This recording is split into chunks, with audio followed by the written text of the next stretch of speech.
Hai movie lovers, makasih udah klik video ini dan selamat bergabung. Di video kali ini saya akan menceritakan alur cerita film India Atrangi Re. Film ini dirilis pada tahun 2021, bergenre drama, komedi, dan romance. Disutradarai oleh Anand L. Rai. Para pemainnya yaitu beberapa aktor papan atas seperti Akshay Kumar sebagai Sajad Ali Khan, Dhanush sebagai Visu, Sara Ali Khan sebagai Rinku. Secara garis besar, film ini menceritakan tentang seorang gadis yang berhalusinasi memiliki seorang kekasih yang sangat dicintainya. Di sisi lain, sang nenek secara paksa menikahkannya dengan pria lain. Jadi, siapa nanti yang akan dia pilih, kekasih atau suaminya? Atau jangan-jangan dia memilih keduanya? Sutradara akan membuat kalian baper. Penasaran? Yuk tonton saja video berikut.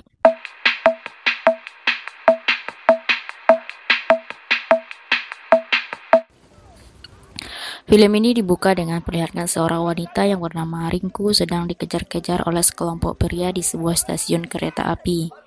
Ketika hendak hampir tertangkap, Rinku berhenti di sebuah kedai minuman dan melempari sekelompok pria tersebut dengan botol. Di saat bersamaan, Visu dan Madu baru saja turun dari kereta. Ketika melihat kejadian tersebut, Visu berinisiatif untuk menolong, namun dicegah oleh Madu. Dia mengatakan, kita datang ke Bihar untuk mengobati DBD dan malaria, bukan untuk mengurus hal seperti ini. Lalu mereka pun pergi. Rinku masih asik melempari para pria tersebut dengan botol. Namun, di botol terakhir dia malah meminumnya dan berjalan melewati mereka seolah-olah tidak terjadi apa-apa. Dan inilah film Atrangi Re. Diketahui, para pengerja tersebut adalah keluarganya. Sesampai di rumah, Rinku dipukuli oleh neneknya. Karena di hari peringatan kematian kedua orang tuanya, dia malah melarikan diri. Dan ternyata, Rinku telah mencoba melarikan diri selama bertahun-tahun dan selalu gagal. Sambil memukul, sang nenek terus bertanya, siapa nama pria yang mencoba membawanya kabur? Tapi Rinku tidak mau menjawab dan memilih untuk tutup mulut. Sang nenek sudah stres dengan kegilaan Rinku. Dia menyuruh anaknya untuk mencari seseorang pria mana saja untuk dinikahkan dengan Rinku agar Rinku segera pergi dari rumah tersebut. Esok harinya, sang nenek berkata pada Rinku bahwa dia akan segera menikah. Gadis tersebut pun marah. Dia berkata keluarga neneknya lah yang membunuh kedua orang tuanya dan mengancam jika dipaksa menikah maka dia akan mencekik nenek paman bibinya sampai mati, serta menelanjangi pria yang menikahinya lalu mengirimnya ke neraka. Setelah itu, Rinku mencabut selang oksigen sang nenek sehingga wanita tua itu hampir saja mati karena kekurangan oksigen. Tapi, tak lama kemudian Rinku jatuh dan tertidur karena di minumannya telah dicampur sang bibi dengan obat tidur. Pada malam hari, Rinku dirias untuk menjadi mempelai wanita oleh sang bibi, sedangkan pamannya bertugas mencari mempelai pria, dan ternyata Visu menjadi korban salah tangkap sang paman.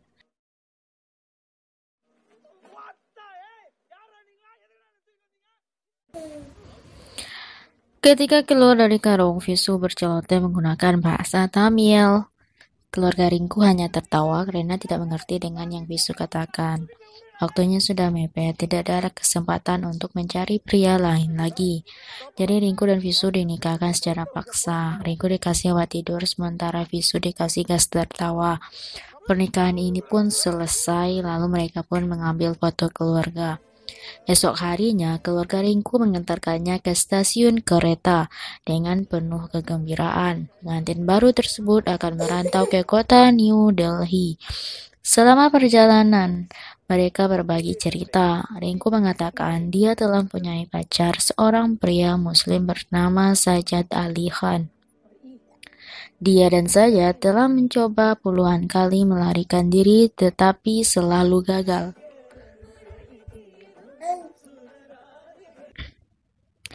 sembari memperlihatkan foto Sajat. Selanjutnya, Visu lalu mengatakan bahwa 2 hari lagi dia akan bertunangan dengan putri dosennya.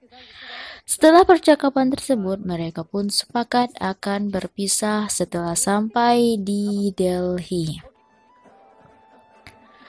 Sebelum dijemput Sajat dari Afrika, Visu membawa Rinku ke asramanya, yang notabene diisi oleh laki-laki semua.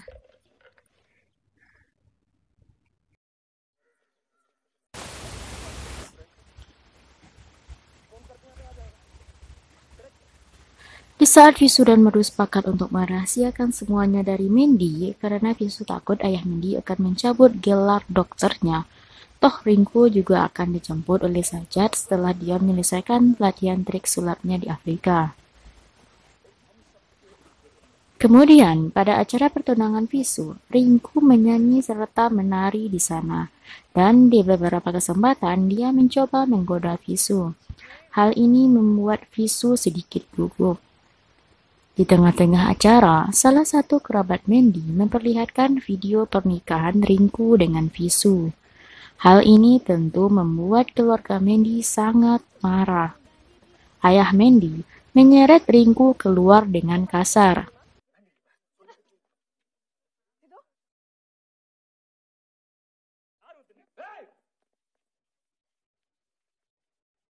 Melihat istrinya diperlakukan seperti itu, Visu tidak terima. Dia membawa keluarganya, Madu dan Rinku pergi dari sana, serta mengembalikan cincin tunangan. Visu mengatakan, kami memang menikah karena dipaksa, tapi dia tetap istriku. Sepanjang perjalanan pulang ke New Delhi, Visu tampak sedih. Rinku lalu meminta maaf. Kekacauan ini dimulai saat dirinya datang. Visu bilang dia tidak sedih karena pernikahannya batal, tapi dia sedih karena mencintai Rinku. Sementara Rinku akan dijemput oleh Sajat. Mendengar kata-kata dari Visu, Rinku juga ikut sedih. Tapi tak lama kemudian, dia mengatakan, Sajat sudah datang menggunakan gajah. Dia menceritakan pengalamannya selama di Afrika. Rinku dan Sajat tampak bahagia dan berencana untuk pergi ke Jepang. Pada hari keberangkatan Rinku dan Sajat, Visu sedang ada operasi, jadi hal-hal yang diperlukan oleh Rinku akan diurus oleh Madu. Di kantin kampus, Rinku dan Sajat sedang makan. Tak lama kemudian, Madu datang. Dan betapa terkejutnya Madu bahwa sebenarnya Sajat itu tidak ada. Itu semua hanyalah halusinasi si Rinku. Lalu Madu berlari ke kampus untuk memberitahukannya kepada Visu.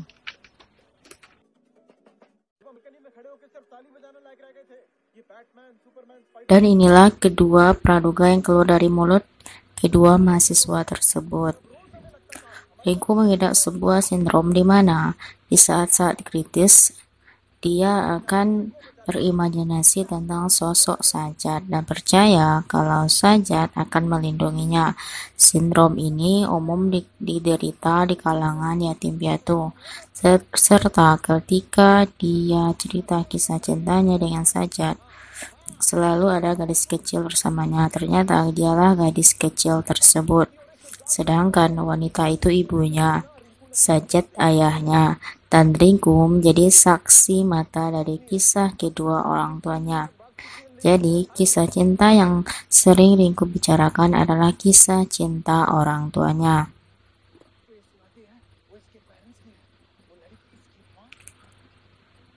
Lalu Visu mencari Rinku, ternyata dia sudah berada di sebuah kereta. Visu meminta Rinku untuk tetap tinggal sampai akta cerai selesai. Rinku lalu menyuruh Visu untuk meminta izin kepada Sajat. Visu menurutinya. Dia berbicara pada kursi kosong di sebelah Rinku. Tapi ternyata Sajat sedang duduk di atas. Setelah membawa Ringku kembali, Visu sangat senang, bahkan dia menari di toilet saking senangnya. Madu mengatakan sosok Sajat akan muncul setiap kali Ringku merasa bersalah. Jadi, sekarang Ringku mulai ada rasa cinta kepada Visu, makanya Sajat muncul. Untuk menyembuhkan Ringku, agar dia berhenti berhalusinasi, dua dokter tersebut memberi dia obat. Setiap kali Ringku minum obat tersebut, Sajat akan sakit dan Ringku semakin sehat. Agar Ringku mau meminum obat, mereka berdua mengakalinya dengan mengatakan bahwa obat tersebut adalah obat COVID. Kemudian, Visu berniat untuk mengatakan secara langsung kepada Ringku bahwa Sajat itu tidak ada. Ia hanyalah sebuah halusinasi, namun dilarang oleh Madu. Tindakan ini hanya akan membuat Ringku semakin gila atau bisa saja bunuh diri, karena dia telah mempercayai Sajat selama puluhan tahun. Kemudian mulailah penyembuhan pasien mereka. Ringku terus minum obat, Sajat terus sakit. Hal ini membuat Visu cemburu, karena waktu Ringku banyak dihabiskan untuk mengurus Sajat. Suatu malam, Visu mabuk, kemudian terjadilah adegan menyanyi dan menari. Lalu, tiba-tiba saja Ringku mencium Visu. Hal ini membuat Sajat marah. Dia berniat untuk bunuh diri. Si Ringku berusaha menghentikannya, tapi dia terus merajuk. Untuk memamerkan kehebatannya, dia berkata kalau dia bisa melakukan apa saja, sementara apa yang bisa dilakukan oleh Visu. Kemudian Visu menjawab, dia memang tidak bisa melakukan apa yang bisa Sajat lakukan, tapi bisakah Sajat menghentikan tindakannya? Visu mulai memecahkan botol bir ke kepalanya dan meminta Sajat untuk menghentikan. Ternyata Sajat tidak bisa menghentikan dan dia hanya diam saja. Hal ini membuat Ringku kecewa. Atas tragedi semalam, Visu dirawat di rumah sakit. Kemudian Ringku datang dengan Sajat. Sajat membawa kambing. Ringku menyuruh Madu memerah susu kambing dan meminumkannya pada Visu.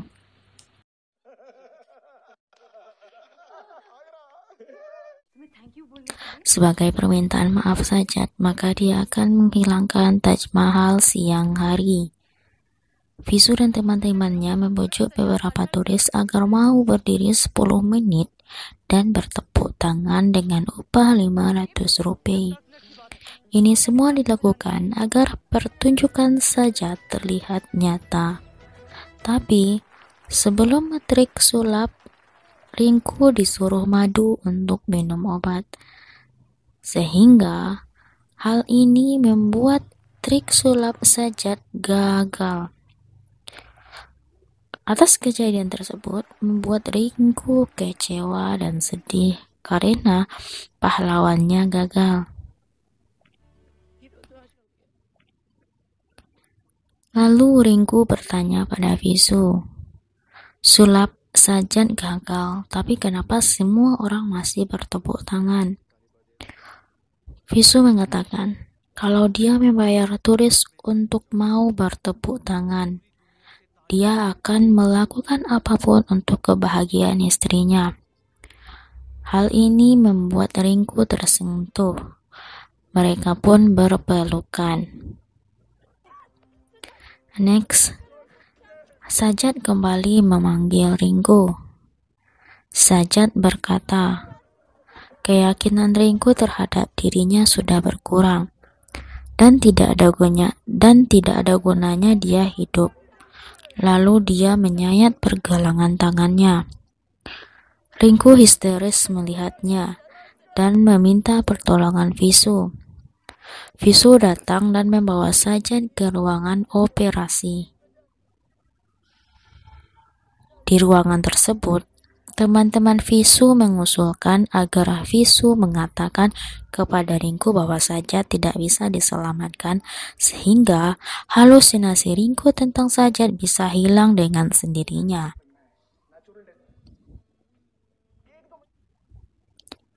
Namun Visu tidak tega. Dia tetap mengatakan Sajat berhasil diselamatkan. Hal ini membuat teman-teman Visu kecewa. Esok harinya, Visu membawa Ringku ke pengadilan untuk menandatangani akta cerai. Sepertinya Visu sudah tidak tahan lagi dengan Ringku. Dia menyerah. Tapi dengan berbagai alasan, Ringku mencoba untuk tidak tanda tangan hingga dia lari dari tempat itu. Di atas kendaraan mereka berdebat. Ringku mengatakan dia tidak mau bercerai karena dia suka mendengar ketika Visu mengatakan dia istriku. Dia ingin Sajat menjadi kekasihnya dan Visu suaminya. Jadi, Ringku ingin memiliki keduanya.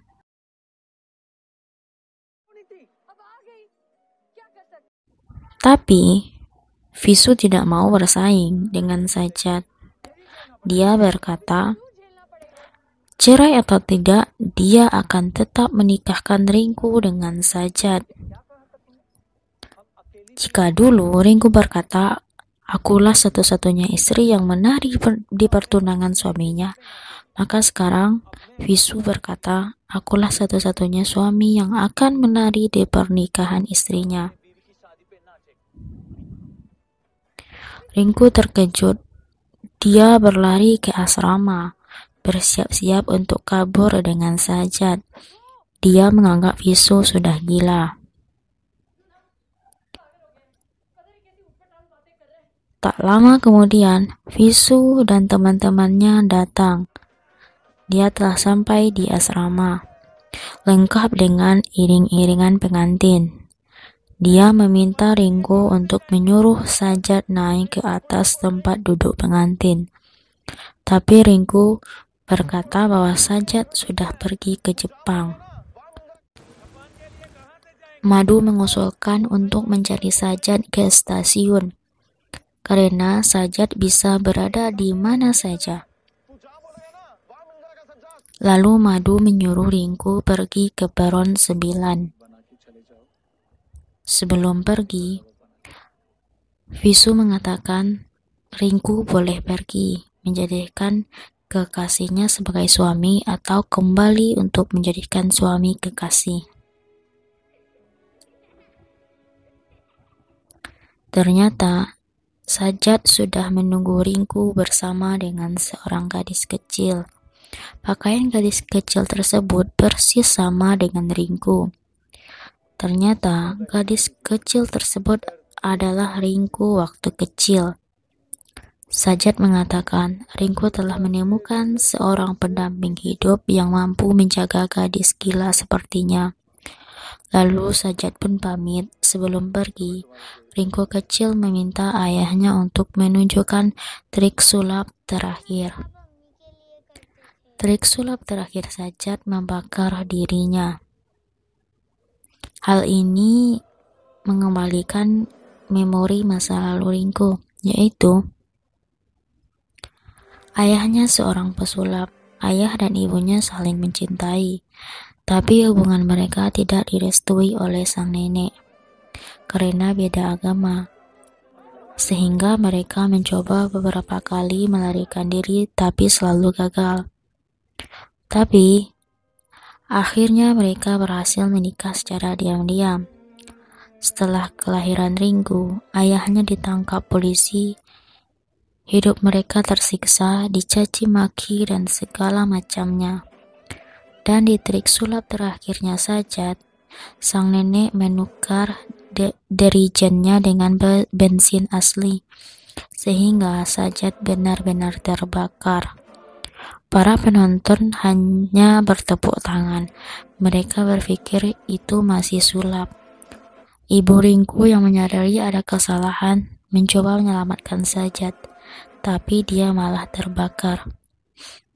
Jadi, yang selama ini yang dikatakan Ringku benar. Keluarga ibunya lah yang membunuh kedua orang tuanya. Ringku menjadi saksi mata kematian orang tuanya. Sejak saat itulah dia berhalusinasi bahwa Sajat adalah kekasihnya serta jadi pahlawannya. Setelah menyadari semuanya, Ringku kembali ke pelukan Visu dan film pun tamat.